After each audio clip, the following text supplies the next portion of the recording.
There are children who are infected. There are inmates who are dying. There are people who are under his care and custody who are in trouble. Maryland Governor Larry Hogan has earned praise for his response to the COVID-19 outbreak. You are one of the governors in America who's fighting hard to keep your state in a good place when it comes to the coronavirus outbreak. But frontline workers say there's more to the story. The people from the outside are only seeing what CNN and other agencies are broadcasting in the news. But Hogan has not done what he's supposed to have done for this state. For weeks, members of Maryland's biggest public sector union have warned of a lack of testing and personal protective equipment.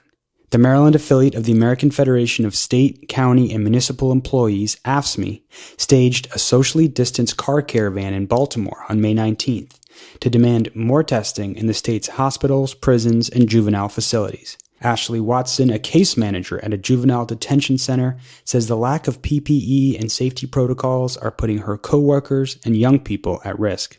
We don't have the necessary tools to keep us safe. So we're bringing in the virus at several facilities and giving it to the youth because we're the only ones coming and going. The same day of the protest, Hogan announced increased testing across the state, but the union says their workers have yet to get access. One day later, he announced all staff and detainees will be tested, but critics say testing inside jails and prisons should have happened weeks ago. Patrick Moran is the president of AFSCME Maryland, which has 25,000 members.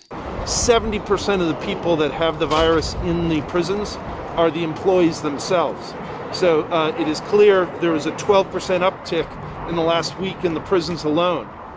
He has a moral obligation as an employer to make sure that his own employees are healthy and safe, and he's fallen down on the job. The union says they have reason to be skeptical of Hogan's assurances.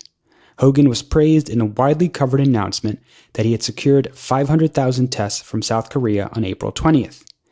A month later, Moran says his members have yet to see the tests. The governor's office declined to comment for this story. With Cameron Granadino, this is Jessel Noor in Baltimore.